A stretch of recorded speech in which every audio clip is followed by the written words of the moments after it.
লাল মেঝের উপর এক গুচ্ছ সাদা বেলি ফুল, যেন রক্তের উপর মুক্তদানা ছড়ানো।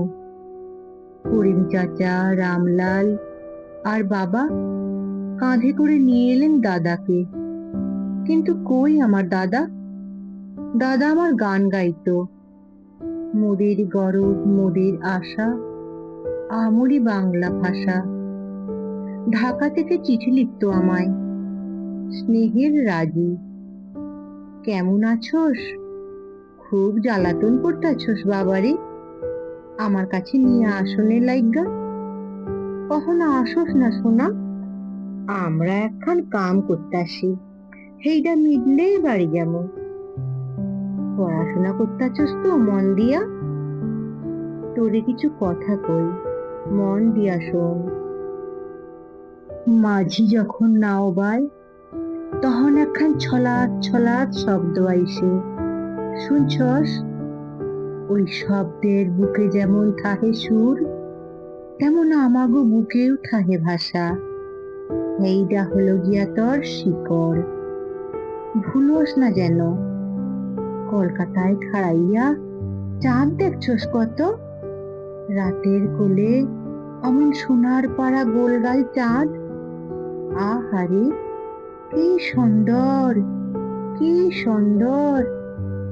এই ভাবটারে কেউ মারতে পারে? ক দেখি। ইহার লাগাই তো যুদ্ধ করতাসি আমরা।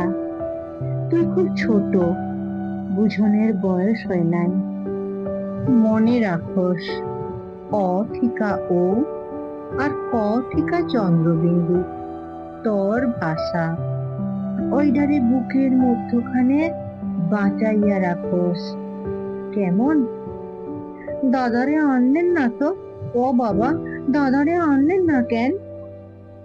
ওদের অনেক কাম রে রাজি, আর কয়টা দিন দাদা আসবে তোর।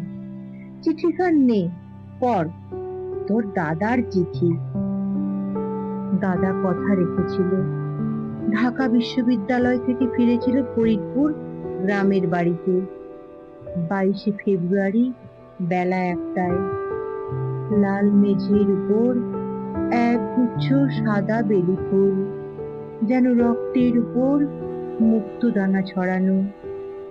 করিম চাচা, রামলাল আর বাবা কাঁধে করে নিয়ে এলেন দাদাকে। একটা কাঠের কফিন, তার মধ্যে ঘুমিয়েছিল আমার দাদা, সাদা চাদর গায়ে জড়ানো, যেন ডাকলেই সাড়া দেবে। এই তো আমি, তোর দাদা। দাদার বুকে রক্ত, সাদা চাদর যেন গোলাপ ফুটেছে শত শত।